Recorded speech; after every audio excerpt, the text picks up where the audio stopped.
Millions in Syria and Iraq are facing water shortages as the region's longest river, the Euphrates, dries up. يعني المرأة اليوم تمشي 7 كيلومتر تجيب سطل مية يشربون عيالها. This used to be almost completely underwater.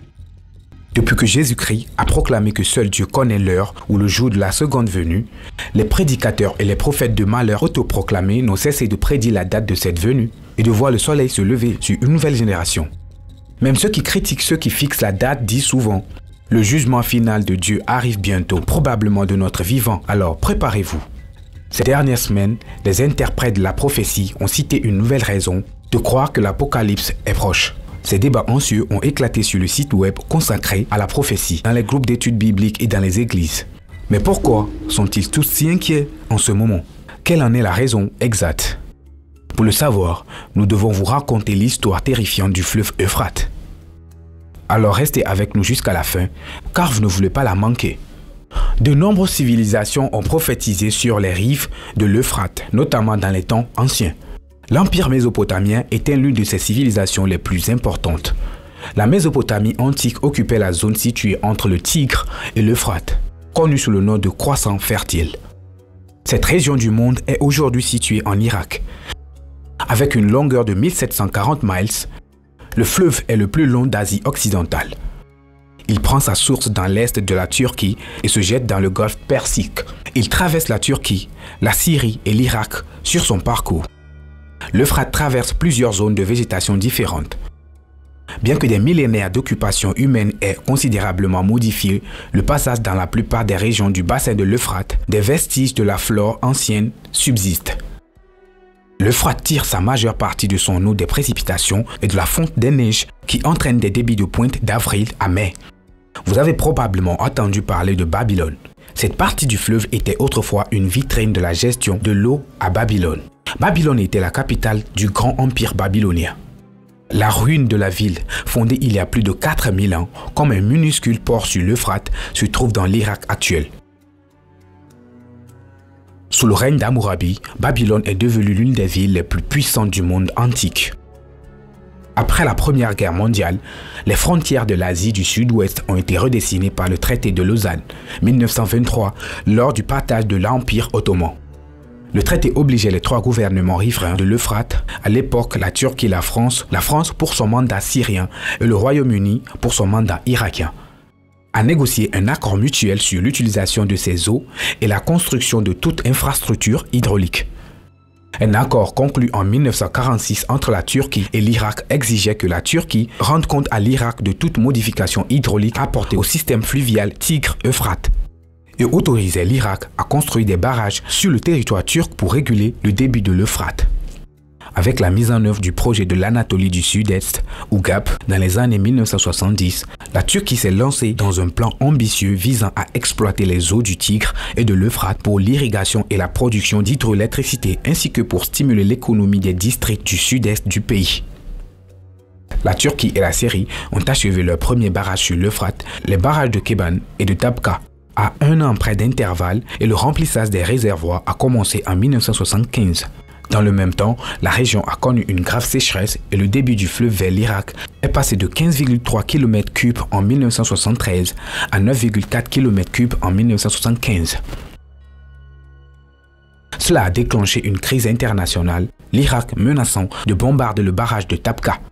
Après l'intervention de l'Arabie Saoudite et de l'Union soviétique, la Syrie et l'Irak ont fini par négocier un accord. Le développement des barrages à des systèmes d'irrigation sur l'Euphrate a eu un impact considérable sur l'écologie et la société de chaque pays riverain. Depuis lors, les barrages construits dans le cadre du GAP, dans les bassins de l'Euphrate et du Tigre, ont touché 382 villages et environ 200 000 personnes ont été relogées ailleurs. Cependant, ces dernières années, les niveaux d'eau de l'Euphrate sont tombés à des niveaux dangereusement bas. Le débit de la Turquie vers le territoire syrien est inférieur à 200 mètres cubes par seconde, soit moins de la moitié de la quantité convenue par les deux nations en 1987.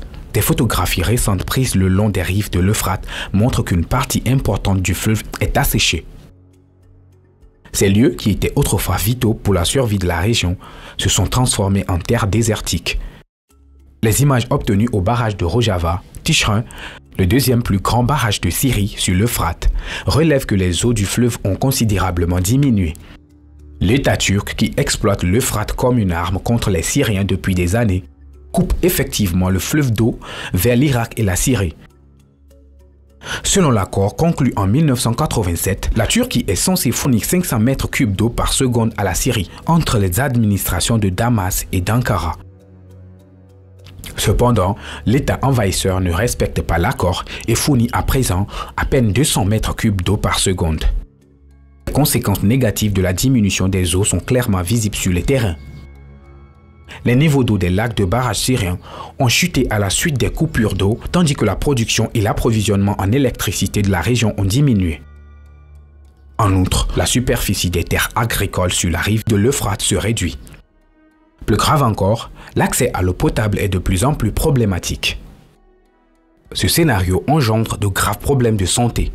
L'administration autonome de la Syrie du Nord et de l'Est a prévu que l'objectif de l'État turc de réduire le niveau de l'Euphrate entraînera des crises humanitaires dans la région, menaçant les 9 millions de Syriens qui vivent le long du fleuve. L'administration des barrages du Nord et de l'Est de la Syrie a exhorté la communauté internationale et les organisations de défense des droits de l'homme à mettre un terme aux actions provocatrices de la Turquie. Cependant, l'assèchement rapide de l'ancien fleuve suscite des inquiétudes.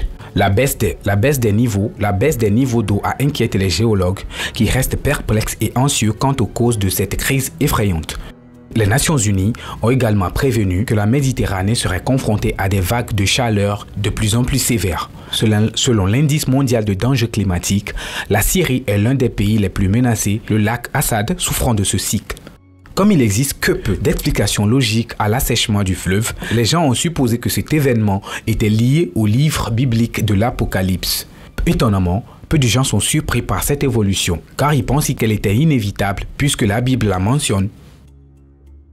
Ce qui effraie le plus de gens, c'est que la prophétie biblique à la fin du monde est en train de devenir une réalité sous leurs yeux. Nombreux sont ceux qui pensent que des passages clés du livre apocalyptique de l'Apocalypse prouvent l'importance de l'Irak dans les scénarios de fin du monde.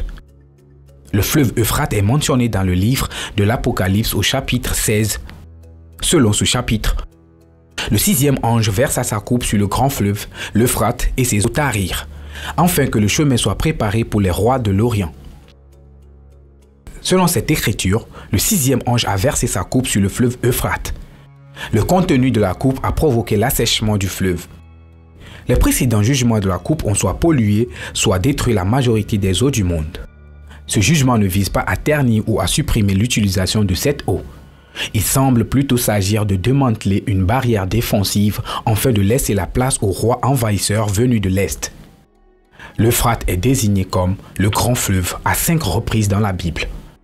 Il marquait la limite orientale de l'héritage d'Israël. Comme le fleuve était difficile à traverser et qu'un désert à l'ouest séparait Israël de la terre promise de Canaan, il offrait une certaine protection à Israël. Il coule sur plus de 2000 miles vers la Palestine avant de tourner au sud-est vers le golfe Persique. Lorsque l'Apocalypse a été écrite au 1er siècle, l'Euphrate séparait l'Est de l'Ouest et les royaumes de Chine et d'Inde se trouvaient au-delà à l'Est. Des siècles auparavant, l'armée de Cyrus de Perse avait conquis Babylone en détournant l'Euphrate qui traversait la ville. Ils ont pu entrer dans Babylone et prendre la ville sur le lit asséché du fleuve. Lors de la grande tribulation, l'envahisseur oriental traverse la Babylone et entrera en Palestine. Dans Apocalypse 9, verset 14, il est dit au sixième ange qui avait la trompette: libère les 4 anges qui sont liés au grand fleuve Euphrate. Qu'est-ce que cela signifie exactement? Ce sont les mots d'une voix que Jean attend, émanée des 4 cornes de l'autel d'or, dont le récit se trouve dans Exode 27, verset 2. Cette voix ordonne au 6e ange à la trompette de libérer les 4 anges emprisonnés sur l'Euphrate, l'ancienne frontière entre l'Assyrie et Israël. L'Apocalypse nous informe une fois de plus que Dieu est le responsable ultime de ces événements, qui les autorise ou les déclare. À aucun moment de la fin des temps, le mal n'est autorisé à se déchaîner complètement, parce qu'ils sont décrits comme liés. Nous savons qu'il s'agit d'êtres démoniaques.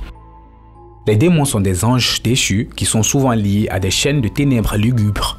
La vallée de l'Euphrate, où ces 4 anges sont emprisonnés, a une relation notoire avec le péché humain. Le premier meurtre a vraisemblablement été commis près du jardin d'Éden, dans la région de l'Euphrate. Récemment, des allégations de voix étranges censées émaner des profondeurs du fleuve asséchant ont circulé, peut-être dans le but de justifier ce passage. Cela renforce la conviction des gens que les événements actuels sont un signe pour la seconde venue du Christ pour vaincre ses ennemis et établir son royaume céleste. Joseph Kabuleta, pasteur de Watchman Ministry, a récemment organisé la conférence des veilleurs de cette année dans les locaux de l'UMA où il a averti les Ougandais qu'ils devaient se méfier de la fin du monde.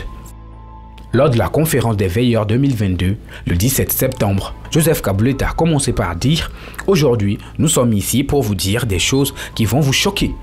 C'est ce qu'il a fait, en démêlant le nœud des prophéties bibliques et en présentant des preuves irréfutables de la réalisation, à notre époque, de diverses prophéties bibliques de la fin des temps.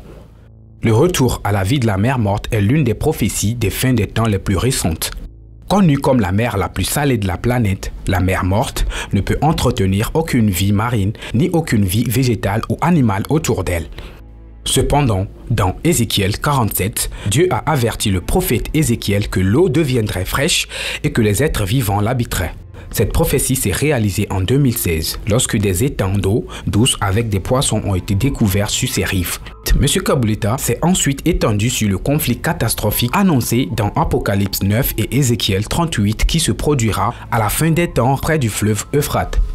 Selon la Bible, la guerre engloutira les pays situés le long de l'Euphrate, notamment la Turquie, la Syrie, l'Irak, l'Arabie Saoudite, le Koweït et l'Iran, ainsi que les nations décrites comme Gog et Magog, l'ancienne Union soviétique, la Russie et la Chine, qui uniront leurs forces pour former une force militaire de 200 millions de soldats et feront la guerre à Israël. Kabuleta affirme que si Israël est envahi par une armée de 200 millions de soldats, il n'aura d'autre choix que d'utiliser des armes nucléaires ou de risquer d'être rayé de la carte. L'Euphrate sera asséché, permettant aux soldats de marcher librement dans ce combat, selon Apocalypse 16, verset 12. Cette prophétie s'est également réalisée cette année avec l'assèchement du fleuve. Les experts estiment que si rien n'est fait, le fleuve aura complètement disparu d'ici 2040. En raison de la dévastation sans précédent causée par la guerre, le monde entier se joindra à la poursuite d'un accord pacifique temporaire entre les parties belligérantes. Kabuleta en déduit que cela aboutira à la signature du traité de paix de 7 ans mentionné dans Daniel 9, verset 27. Selon la Bible, à l'issue de ces 7 années, le gouvernement humain prendra fin et Jésus viendra. Les gens ont commencé à exprimer leur inquiétude, déclarant qu'ils ne s'attendaient pas à ce que les révélations aient véritablement un sens. Si la théorie la plus convaincante concernant le fleuve est celle de la prophétie biblique, d'autres hypothèses relient les événements actuels le long de l'Euphrate à des ambitions politiques et au changement climatique. Que croyez-vous qu'il se passe? Le fleuve s'assèche-t-il en raison du changement climatique ou les prophéties se réalisent-elles? Dites-nous dans les commentaires.